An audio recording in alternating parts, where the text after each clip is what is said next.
আজি মই আপোনালোকলৈ আমৰ চাটনি কেনেকৈ বনাই তাৰে ভিডিঅ' এটা লৈ আনিছোঁ। বাৰীৰ পৰা কেইটামান পদিনা পাত ছিঙি লৈছোঁ।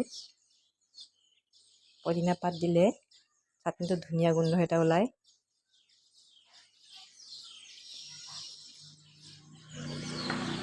প্ৰথমে মই বাকলিখিনি গুচাই লৈছোঁ। আমৰ বাকলিখিনি গুচাই লৈছোঁ। এটামানেই আম লৈছোঁ মই।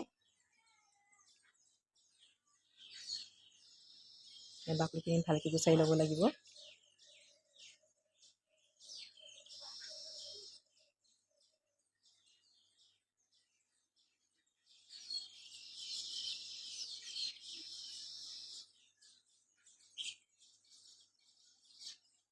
বাকলি গুচোৱাৰ পিছত ফালি লৈ ভিতৰৰ গুটিটো পেলাব লাগিব।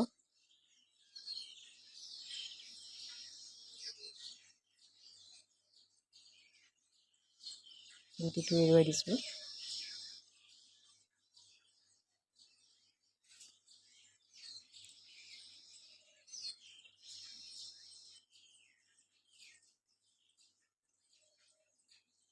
ছিজনৰ ফল খালে স্বাস্থ্যৰ কাৰণেও ভাল হয়। ছিজনত যিটো বস্তু ওলায় এইটো বস্তু খাব লাগে। আৰু গৰমত টেঙা খালে আৰু ভাল লাগে।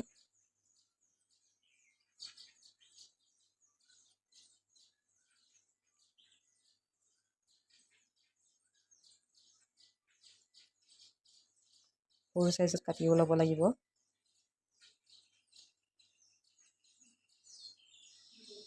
কাটাৰ পিছত মিক্সিত দি দিম। মিক্সিত গুড়া কৰিব লাগিব।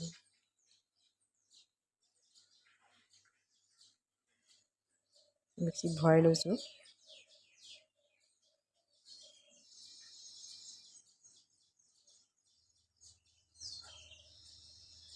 সৰু সৰু চাইজত কাটি লৈছোঁ। তাৰপিছত পদিনা পাত দিছোঁ, ভালকৈ ধুই লৈ পদিনা পাত দিছোঁ।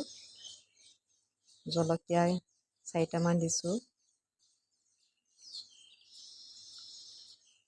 নহৰু দি লৈছোঁ। জলকীয়া,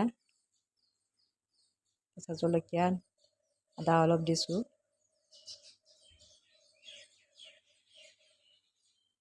আৰু নিমখ জোখমতে দি লৈছোঁ। গোটেইখিনি দিয়াৰ পিছত এতিয়া মিক্সিত দি দিম। মিক্সিত গুড়া হৈ গ'ল। এতিয়া চাটনি হৈ গ'ল। আমৰ চাটনি খাই খুব ভাল লাগে।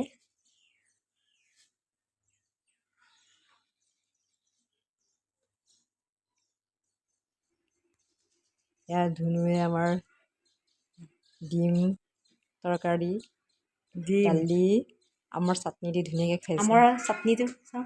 আমৰ চাটনি ভাল লাগিছেনে? মস্তি মস্তি।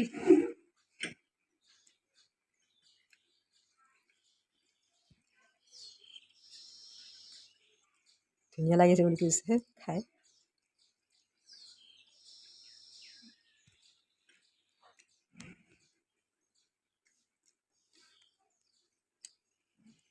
আজিলৈ আহোঁ, বাই বাই।